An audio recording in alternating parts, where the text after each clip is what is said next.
Okay, let's see if my throat and slash voice box can survive.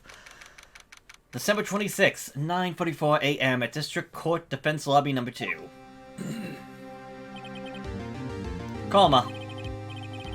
That's right, Manfred von Kalma. He's the best prosecutor there is. He hasn't lost a case in his 40-year career. He is a god of prosecution, right? A god. Not a single case? He'll do anything to get a guilty verdict. Anything. Sounds like someone else I know, Edgeworth. You don't understand. I mean, he'll really do anything. Manfred von Kalma is a man to be feared. That's quite a claim coming from someone who forges evidence. He taught me what it really means to prosecute. What? Just picture a prosecutor as vicious as me, multiplied by a factor of 10. So was he your teacher then, Mr. Edgeworth? Something like that. And now he's trying to get you found guilty? What a creep! Wait, maybe he's planning on losing on purpose to help you out. Not a chance. He hasn't lost once in 40 years. 40 years! He's as ruthless as me 20 times. That's pretty ruthless. Like I said, he's a god among prosecutors. I guess that's something like Mia was to me. Speaking of Mia... Maya? Uh-huh. We could really be using Mia's help right now, don't you think? Oh. I can't. Sorry. I don't know why I got an accent right there. Sorry. I really tried, but I couldn't reach. You couldn't reach? I think it's because I haven't been training. My powers are weak again. Oh man, what bad timing. I'm really sorry. I'll try my best. I hope so. What are you whispering about? Oh, it's nothing! Well, it's time. Let's head in.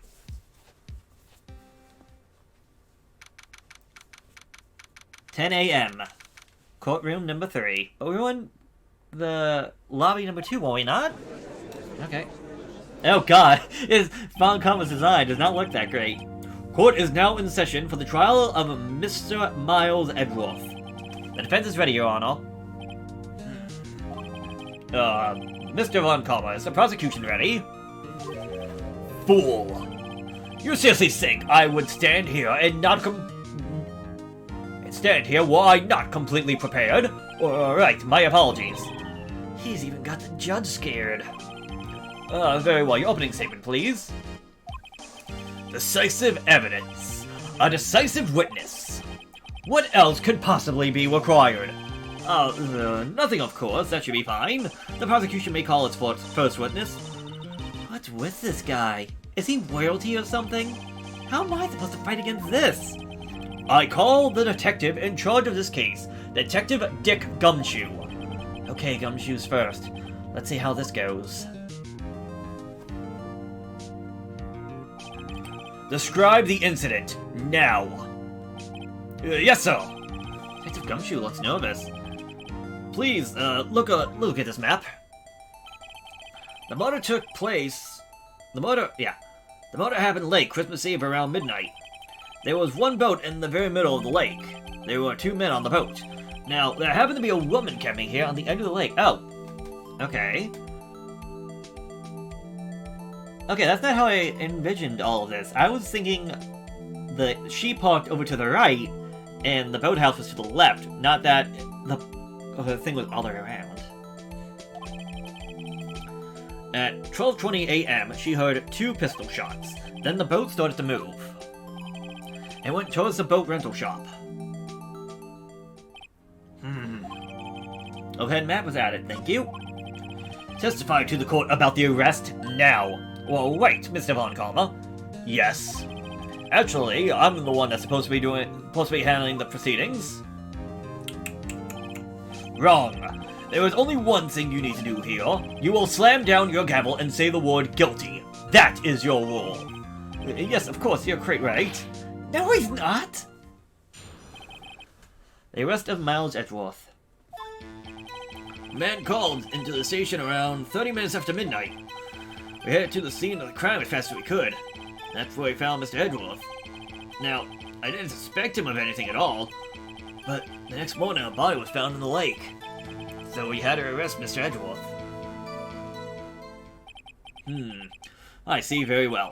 Begin your cross-examination, attorney, now!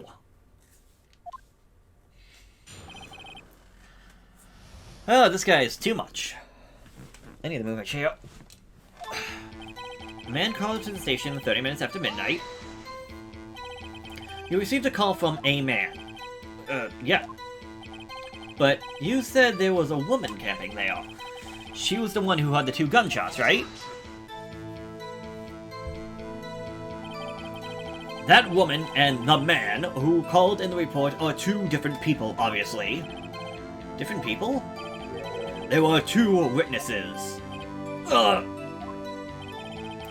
Their testimonies were quite similar, however. Today, I've summoned the woman who was camping. The woman who was camping? Let her hard?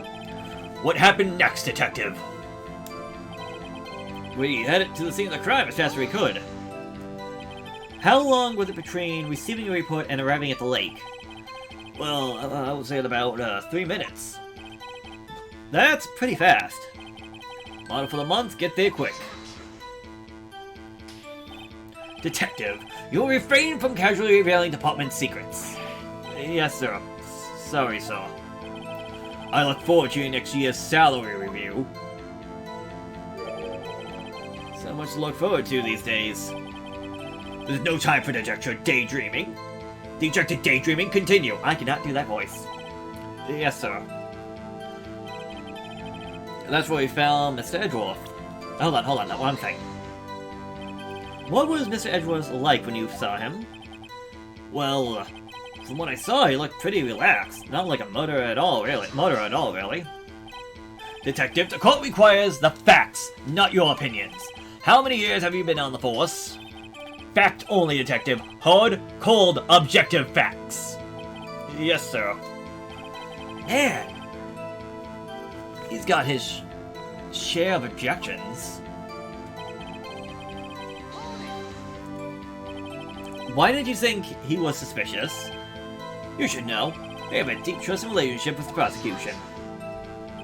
Detective, court isn't interested in your musings. Deep, trusting poppycock!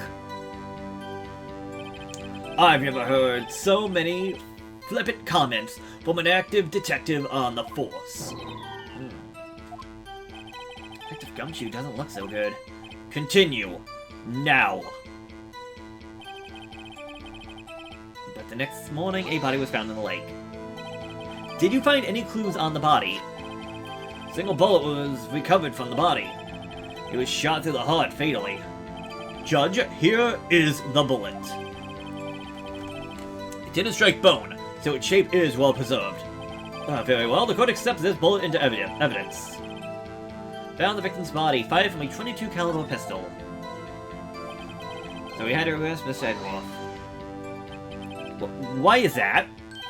Well, we found the motor weapon on the boat. The motor weapon? The pistol. Detective Gumshoe. This is a vital piece of information. Please revise your testimony. Right. Sorry, Your Honor. The motor weapon we found on the boat was decisive evidence. What about the pistol made it decisive evidence? He has the same evil laugh as Edgeworth. There were fingerprints on the pistol found on the boat. They were clear prints from Mr. Edgeworth's right hand. What? Order! Order! So, Mr. Edgeworth's fingerprints were found on the motor weapon. Yes, Your Honor. Judge, this is the weapon in question. Accepted as evidence. Fired 3 times, bid prints, but they said it was only 1 bullet. Members of the court, we now have the pistol used in the motor and the bullet found in the body. Detective? Yes, sir. Was the bullet found in the body fired from this pistol? Yes. The ballistic markings on the bullet match the pistol. Hey, Nick? What does he mean, ballistic markings? Shocking! To imagine someone here before not knowing something as basic as ballistic markings. Nick, he's glaring at me. Very well, I'll explain. Actually, Judge, you do it. Me? Ahem. Ballistic markings are like the fingerprint of a gun. The barrel leaves distinctive markings on each bullet it fires. You can examine these ballistic fingerprints to see which gun fired the shot. It's quite accurate. Indeed. This leads to one inevitable conclusion. The bullet found in the victim's heart was without a doubt fired from this pistol. The body which, as you may recall, was covered with the defendant's own fingerprints. Order! Order! This is bad. Makes it look like Edgeworth did it. Well, Judge? I'd say it's almost decisive, yes. Honestly, I could declare a verdict at this point. However... You wish to hear the witness speak, no doubt. Very well. I am somewhat fatigued, and so will take a brief break. I will call my witness after the recess, which will last 10 minutes. Judge! Yes. What are you doing? A 10-minute recess now! But wait, Just bang your flimsy gavel and get on with it, man! Yes!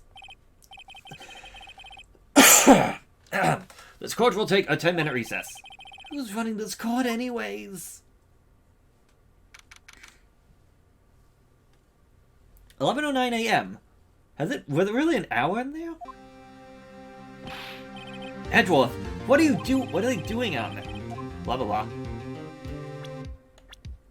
No, I want to be able to read, but there's nothing to do that. Uh-huh. That foggy photo makes one thing clear. The only one who could have shot that man was the person in the photo. True. Was that you in the boat? Yes, it was me. What? But you must believe me, I didn't shoot him. Then who did? I don't know. You don't know? Weren't you right there? I heard a gunshot from very close by. Then the other man fell from the boat. I can't say why, but I thought at the time that he had shot himself. You mean it was a suicide? That was the only explanation I could come up with. Huh? How am I supposed to convince anyone of that? Say, Maya. Huh? What? Any progress with Mia? Oh. Sorry. It's no good. I know. I'm no good for anything, am I, Nick? If I can't call my sister, I might as well not even be here right now. No, I need you here. Of course not. I need you here. I can see you're always trying to help out. Even if you don't actually help, it's the thought that counts, right? It's okay, Nick. You don't have to make me feel better. I don't know anything about trials or defense. What's more, I'm a spirit medium who can't even contact spirits. Everyone has their off days. I mean, I've just been getting lucky lately. But you never know when my luck is going to run out. Really? Whoa, whoa, whoa, Wright! Don't jinx this case any more than it already is. It's bad for my heart. Oh, sorry. Oops. Court is back in session. Mr. Von Karma, call your witness. Yes. Will Miss Lutterheart take the stand? Lutterheart, you are a research student at a university. That I am. Good. Begin by telling us what you saw the night of the incident, and don't add anything trivial or subjective. Understand? Y'all need to learn some manners. Understand! Yeah, I understand. Very good. Your testimony, please.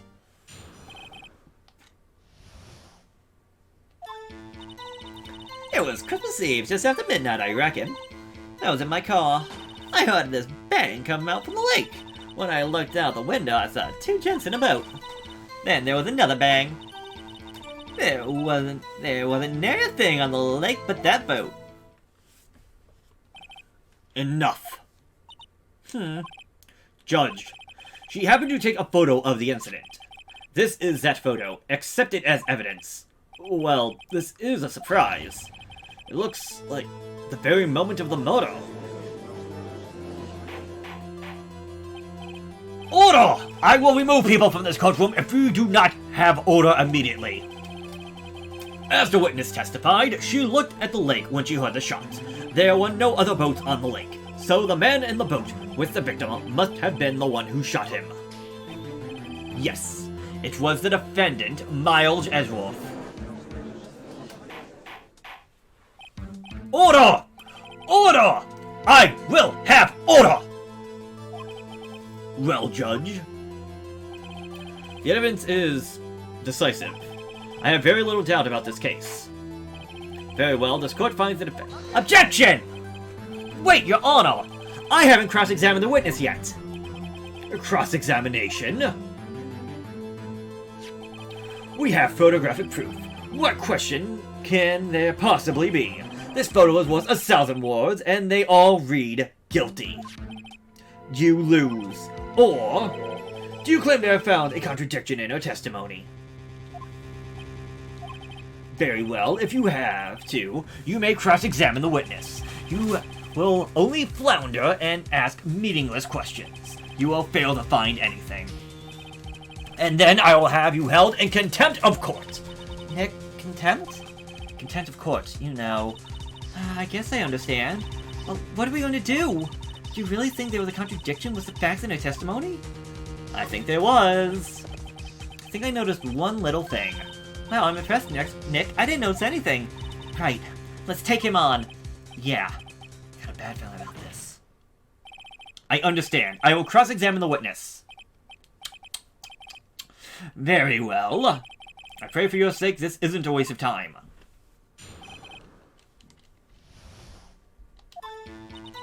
Christmas Eve. Just after midnight, you say. In other words, it was no longer Christmas Eve, but Christmas Day. Huh. Yeah, well, yeah. I know you want to find contradictions, but really. I hope your next contradiction is a little more relevant to the trial. Witness, continue your testimony. I was in my car. Why were you camping there anyways? I'm a research student at my university. I was taking pictures to use for my research. What research? This is all sounding suspicious. Miss Hart, could you be more specific about your research? What does the witness' motive in camping by the lake have to do with this case? The answer is nothing. I object to this line of questioning. Objection sustained. Wait, now I'm the one who says that. Well then say it already. Objection sustained. Thanks for nothing, Your Honor. I heard this bag come up in the lake. So, you weren't looking at the lake at that time? Nope. I was looking after I heard the noise. She said that already. I asked you to find contradictions, not leisurely chat with the witness. When I looked, I saw the window. I saw two gents in a boat. Could you clearly see the two men? Just look at that picture. Clear enough for ya. Uh-oh. Wait a second. I wasn't asking you about the photo. I was asking if you saw the two men. Yeah, well, of course. The witness has testified that she saw them. There's also a photo. You'd best look elsewhere for your precious contradictions. He jumped in quick. He's hiding something. Then there was another bang. Yeah, that's the question.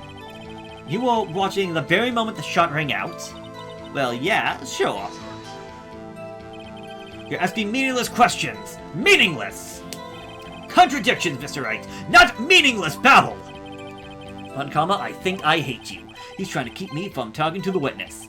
To what end? Nary a thing in the lake but that boat. Are you sure about that? Yep, sure as country gal can be. Sounds pretty sure. Well, she seems pretty sure of herself. I better not forge blindly ahead here. Still, this whole thing stinks. There weren't any contradictions. Sorry, Nick. If only my sister were here. My really is yeah. I was in my car, I heard this bang. When I looked, I saw the two students in the boat, then there was a second bang.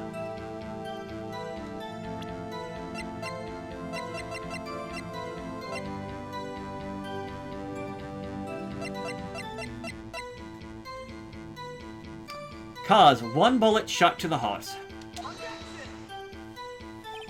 This, what? But it said there was only 1 bullet! So wait, do I take the photo?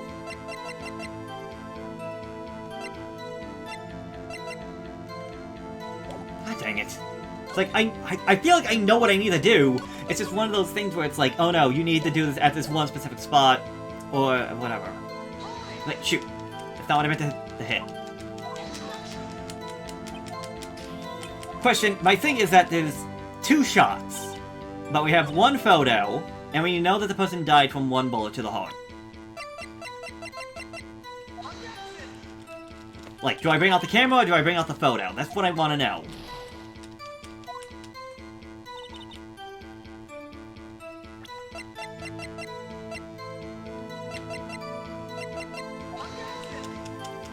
It's about the stupid second shot, but what am I missing?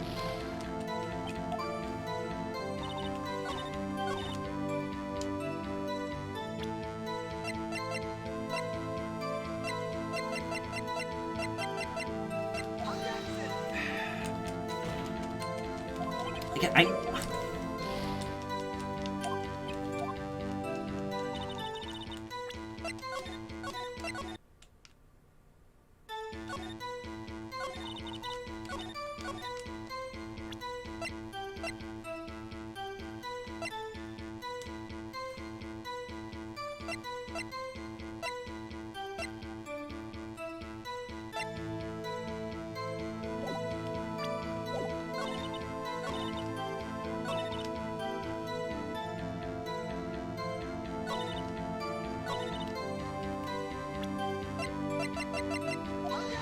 Nope, okay, it's not about it being too foggy.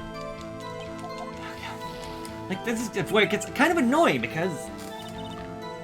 like, what exactly does it want?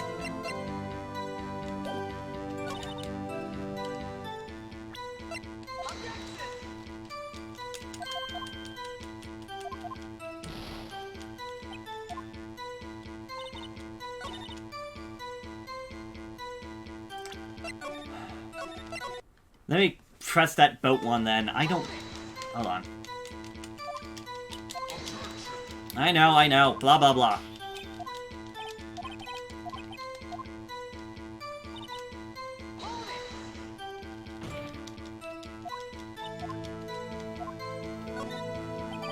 How come you're so sure?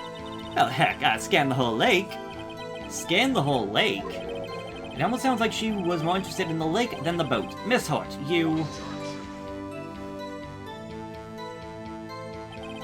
Mr. Wright, the witness has answered the question in full. No need for further questioning. Objection sustained. That's what I'm... Sustained! Yes, of course. Oh, great. Enough. God dang it! But I know about the fact that we talk about... there was apparently 2 shots, so there should be 2 photos. I only have 1 photo. And we know that only 1 bullet was used to kill the man, because 1 bullet went and hit his heart. So I'm not supposed to actually show evidence, I'm supposed to question everything. God dang it. It's like annoying. I think we've heard all we need to hear, Mr. Wright. I see you are unable to find a contradiction in the testimony worth noting. But, Your Honor, you keep your promise, Mr. Wright. I'm afraid that I will have to penalize any further outbursts by holding you in contempt of court. And if that happens, you'll have to leave the courtroom immediately. Understood. Nick, a lot of testimony is fishy, Nick. Really fishy. I know what you mean. But I can't say anything. What can I do? I believe we've covered the evidence sufficiently to make a decision. Then pass your judgment. Very well. Mr. Miles Edgeworth, please take the stand.